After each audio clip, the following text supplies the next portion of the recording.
Hi, I'm Annie at the Crafty Owl Studio on Southgate in Elland, and I'm just going to explain a little bit to you about the Elland Banner project. So I think most people will have done a design and had that approved and be ready to move on to interpreting that in some other medium. I mean, there's a number of ways that you can do this. You can just paint. If you paint with acrylic paint, as long as you iron it with a fairly high temperature afterwards, that will fix it. You could just stitch it. That's another method. Or the one that I think quite a few people are interested in doing is applique. So I'm going to show you how to go about this. Just as a little, for instance, these are just some basic pictures that I've done with Bondaweb applique, and it's going to be Bondaweb that we're doing, just to show you how you can interpret a picture. I mean, these are fairly simple pictures, but how you can interpret a picture just using fabric and applique, which is basically applying one fabric on top of another. Another one there. And then you can add stitch and buttons, extra bits and pieces. I've put some bits of lace and ribbons and things on this one. And that is a more involved one, but I've put lots of embroidery as well on top of the applique on that one. But don't let that scare you, it doesn't need to be that complicated. So I'll just show you what we're going to do. So this was an early idea for the banner. It isn't actually going to be like this now. We've got another design, but this is just to show you a rough idea. We're going to have a central panel that is something like that, but bigger, that just says thank you. So we don't need to have thank you on everybody's block, because it will say thank you in the centre. So we're doing that central panel, and then around that there are going to be A3 and A4 blocks representing different areas of people that we're wanting to thank, so various key workers. So we've got chemists, carers, hospice, doctors, fire crew, AD, our local man that keeps the streets clean. So various things, and people will have chosen their own design and worked on that. I'll show you how you get the design. Now it's a little bit tricky, the Bondaweb method. It's a brilliant way of doing the applique, but you just have to kind of get your head around it, because part of it you're working back to front, because we're actually ironing the Bondaweb onto the back of the fabric, which will all come clear in a moment. So I've taken this design. I thought I'd just do this nurse and put the NHS underneath. And that's my design drawn onto A4. And in order to get this so that we can do the applique, we need to get a reverse image of it, because this is Bondaweb. So if you haven't used Bondaweb, it's paper on one side, and on the other side it's a gluey mesh. I don't know if you can see that, but it's a bit like Wonderweb that you would turn your trousers up with. So that's the gluey side, and that's the paper side. And Bondaweb can then turn fabric into an iron-on motif, but obviously you're ironing it onto the back of the fabric. So let me show you how to get the reverse of this design first of all. So whatever your design is, I usually put a piece of acetate or one of these file pockets over it. So I just put that in there. If you were doing A3, you could just cut that, open it out, and you've got an A3 size. So that's my design, and then just with a Sharpie, and just go over all of the lines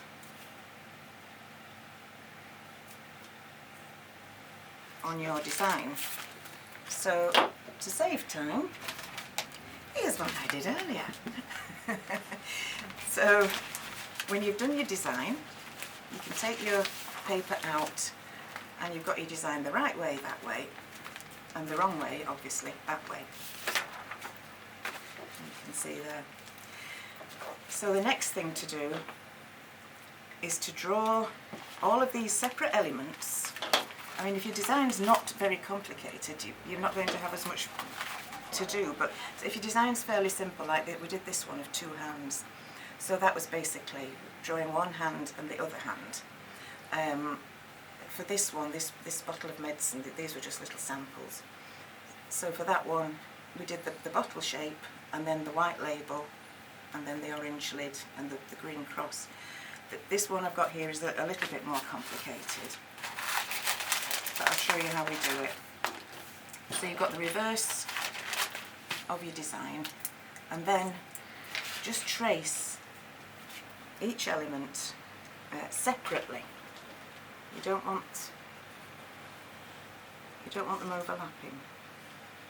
So that's a hat, and then I move it along, and I'm going to do a hair all as one shape, even though it goes under a hat. We just pretend that it's there, and then we move it along, and that's her face. I'm not going to do the whole thing. So you can see you've got the 3 separate pieces there. For a lot of designs it doesn't really matter if you reverse it or you don't, but obviously if it's got lettering it is going to matter. Right, I'll show you what we do now with the ironing board.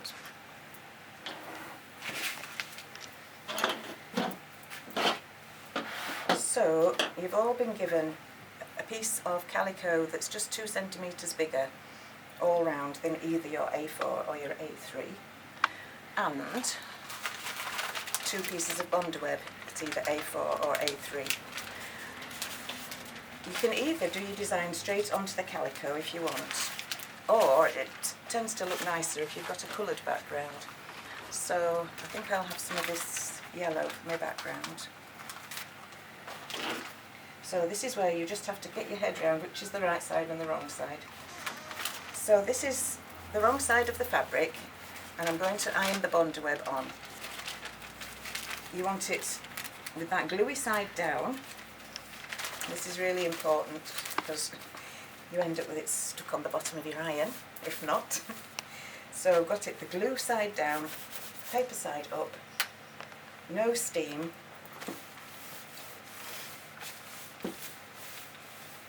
Iron that on with a fairly hot iron, and make sure you've done the whole thing. If you haven't, when you start to peel the paper off, it comes away sort of like cobwebs, which you don't want, so carry on ironing if that's the case. It sounds like a film, doesn't it? Carry on ironing. So I'm going to cut that out around the edge of the bondweb.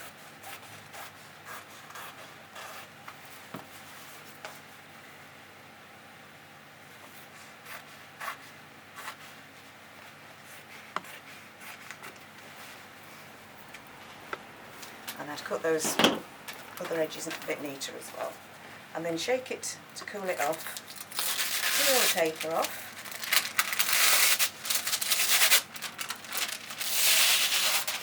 Like that. Put that onto your calico. And then this time with steam, iron it on.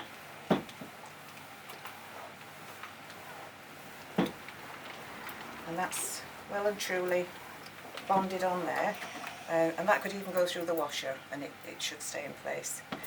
So I'll start putting some of the detail on. I'm not going to show you the whole thing obviously, but just how to get started. So those were the 3 bits that I cut out, and you now cut them out just with a little bit of a margin.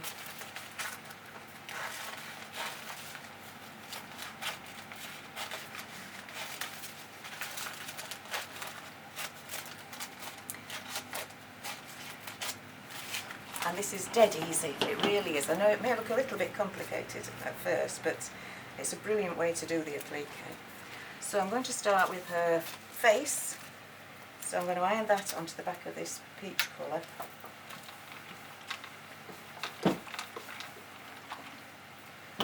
cut it out.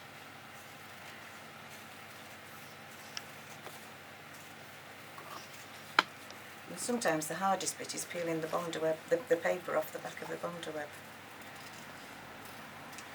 Sometimes if you just give it a little diddle, peel that off, and then I use this as a template to show me where I want to put this. So just lay that on top, find out where that's going to go, out there, and then with steam iron that on. And I'll just do a hair as well, and then you've got the idea.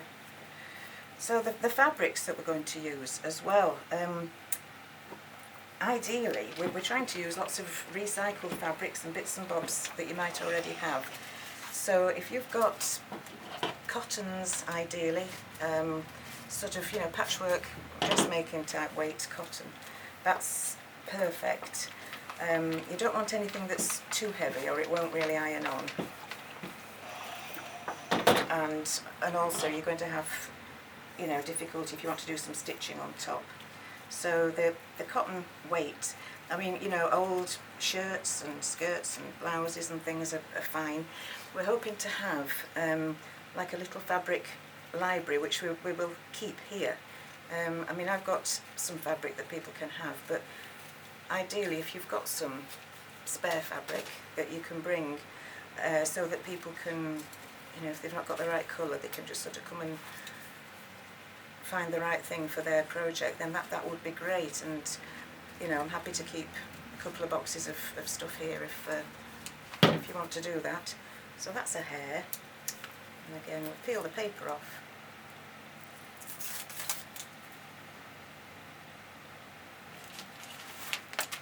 In the right spot.